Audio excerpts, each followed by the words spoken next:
Okay, so this is the basic tutorial for Instagram. Instagram at the first level.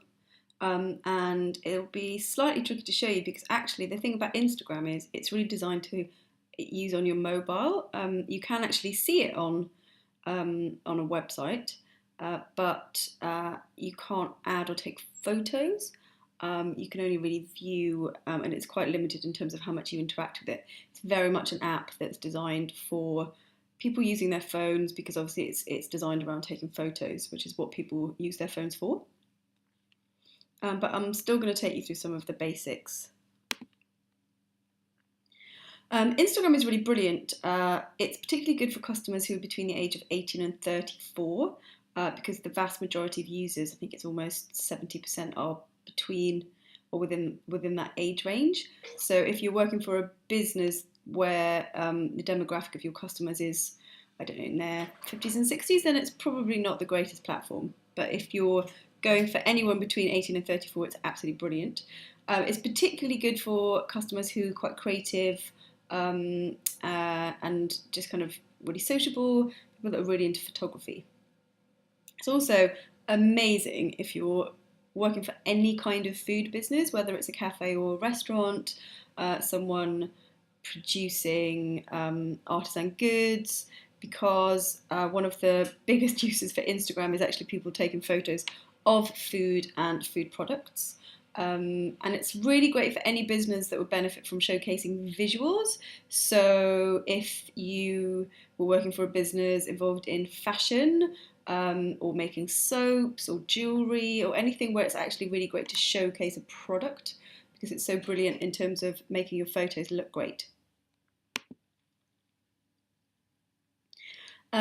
We've actually done a quick video, it's tutorial I1, to show you how to actually sign up. We'll just take you through step by step. So if you kind of already know and you've got an Instagram account or you've used an Instagram account before, then you won't need to go through this. But if you, and also actually, I mean, it's fairly straightforward, so you could try it, but if you have any problems, go to the tutorial and that will just take you through all of the stages. The first step is just to register. Create an account. In order to do that, you need to create a username. So if you're asked to create a username for a business, then as closely as possible, as with all the other social media platforms, make sure the username matches.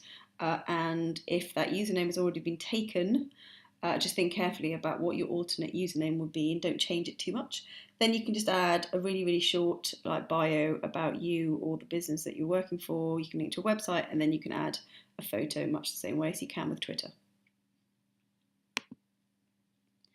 So just in terms of like knowing your way around the basics, there's what I'm going to call it the dashboard.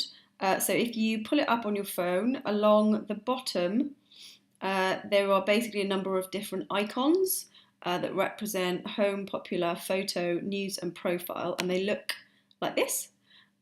So as you can see, the first one, which looks like a little house, that is news. Then the one that looks like a star, that's kind of popular.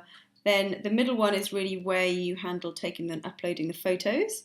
Then the one with the little heart tells you basically all your news.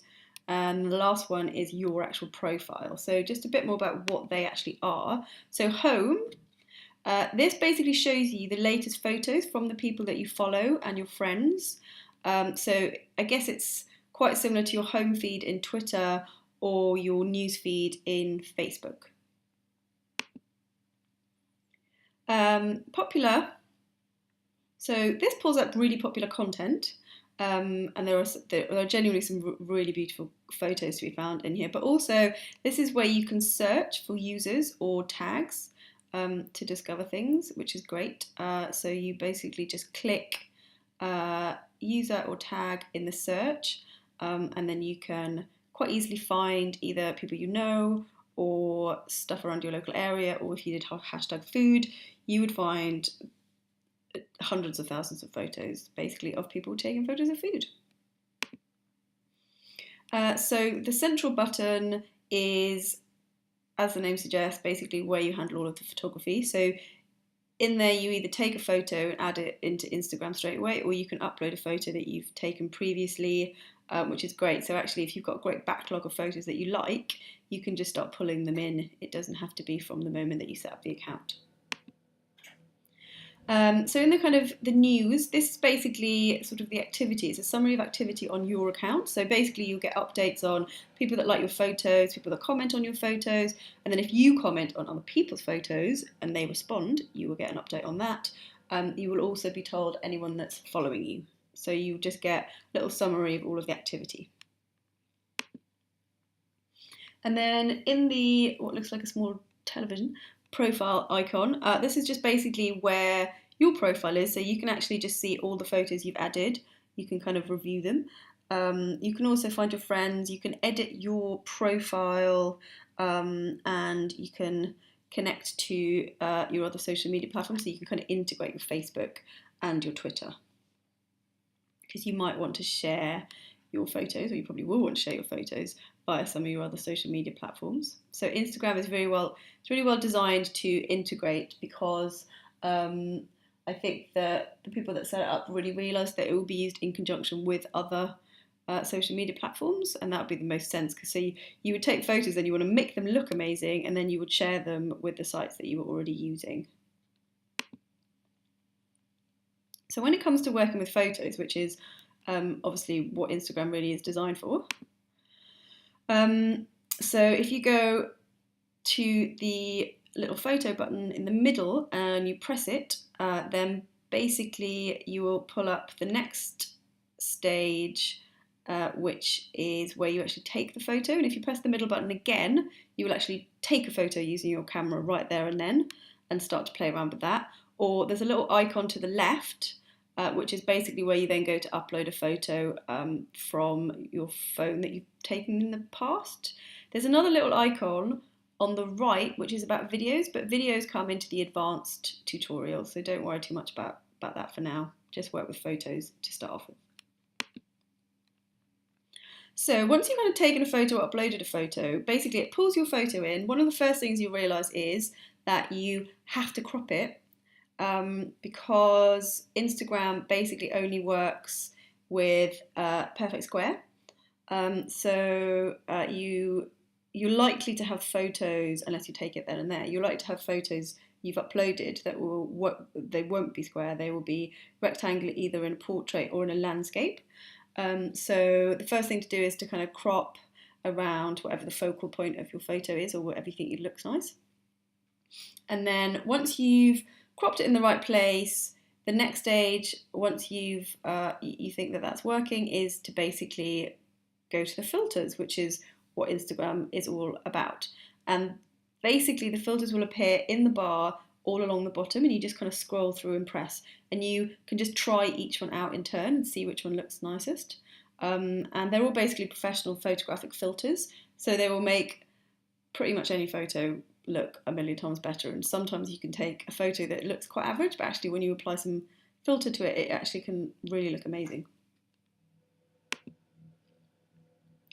So filters can do a range of things. They can really make it pop, they can actually wash it out, they can brighten it, they can make it look retro, they can make it look like a Polaroid, so it's really fun. You can just kind of play around and have fun.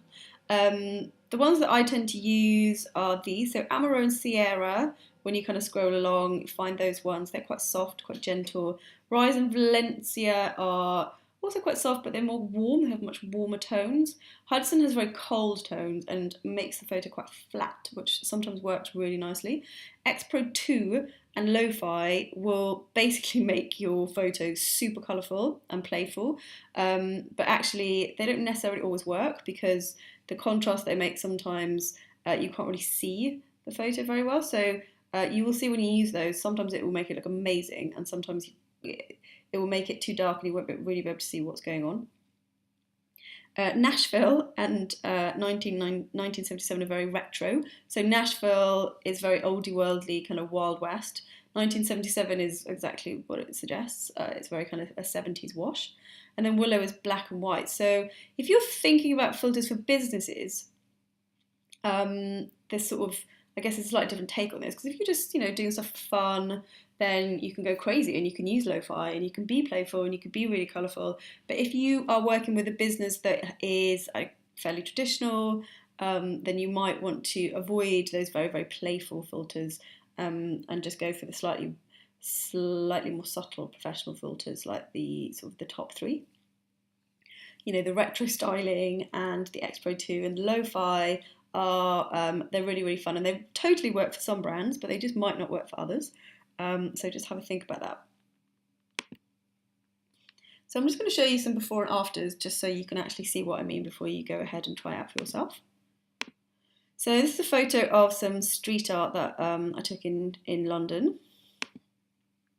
And then applied, I think this is a Lo-Fi filter actually. I applied this filter, and you can really see how it's just really, really exaggerated the colours. That red has become much, much, much more vibrant, and so has the blue. It's really pulled it out. So the contrast is really interesting. It works really well for street art, actually, because I've used it with some other street art that I found. So anything that's really brightly coloured. Also, it can work really nicely with flowers and things. It's really beautiful, bright colours, because it just really just accentuates them even more, which is really nice.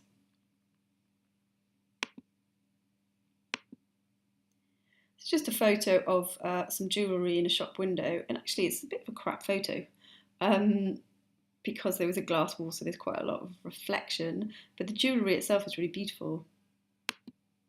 But this is the X Pro 2 filter that I applied to it, which it just really, I mean, it's still not the greatest photo in the world, but it's just really accentuated the contrast between the black, which has become very, very dark, and actually kind of removed some of the reflection. So you can't see as much of a reflection in this picture. And then the gold just really stands out and makes it really pop. So therefore the contrast between the gold and the white and the black just makes it like really fun and looks much more professional than the photo before. This is a picture of cream tea that I was having at quite a famous tea place in Harrogate.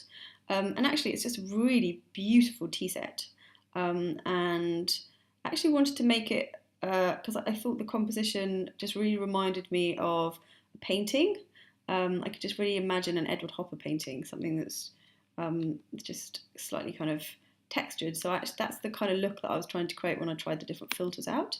And so this is what I've ended up with, which I think actually looks quite like an oil painting. So it actually achieved the effect that I was going for. But I actually ran this through Twitter and applied one of Twitter's filters. So it's actually doubly filtered, but don't worry about that, because when we take you through some of the advanced Twitter tutorials where you can add photos and add a quick filter. But it's just Twitter also, which a lot of people don't realise, means you can add a filter.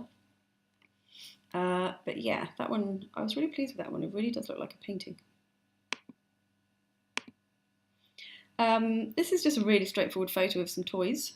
And I used the kind of retro styling on this one because I just thought they looked quite kind of 70s. Something about the orange and the flowery patterns. So that's the wash that I wanted it to look like. So actually, I used one of the more retro styling filters. So it's just a few examples for you. Just go knock yourself out and just play around with them. It's really fun. So once you've actually decided what filter you're going to use, you just just press the green tick. You can add a caption and then publish. Now, whether or not to add a caption that's in the intermediate tutorial. This is just really the basics, because the whole point of adding captions is to kind of draw and build followers, and the next tutorial deals with more of that stuff. So you don't necessarily need to add a caption, but you can. Once you've pressed publish, then you'll make it live. So just some really basic homework that hopefully should be really fun. Set up an Instagram account, and like I say, there is the Instagram 1 tutorial if you're not sure how to do that. And then just spend the whole week taking photos, add filters, publish, and just have fun with it.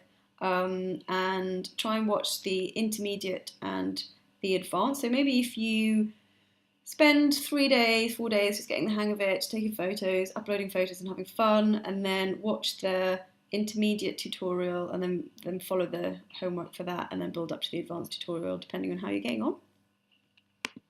So the intermediate and advanced basically cover more about learning how to build a following on Instagram and using Instagram for a business. So much of that's covered in the intermediate. So it's the whole point. Yes, okay, it's brilliant. It's really nice. You can make your photos look amazing, but we're teaching you how to use it because it's quite an important tool for a social media manager. So that's all covered in intermediate, and advanced will just help you really nail the actual photography side. So we'll take you through the art of photo composition, and some of the more advanced photographic elements of Instagram. For example, I don't know if any of you are into photography, but there's settings on the camera that can introduce depth of field, where you focus on one object and everything in the background blurs out. You will have seen that technique used in filmmaking and photography before. But you can, to a certain extent, start to use that in Instagram. So all the more advanced artistic features, I guess, will be covered in advanced, and all the marketing know-how will be covered in intermediate. So that is the beginner tutorial, and again, just go into the community. If you've got any questions, chat about it in the community, or make a note to ask your mentor, and let us know if you have any problems, and have fun taking the photos.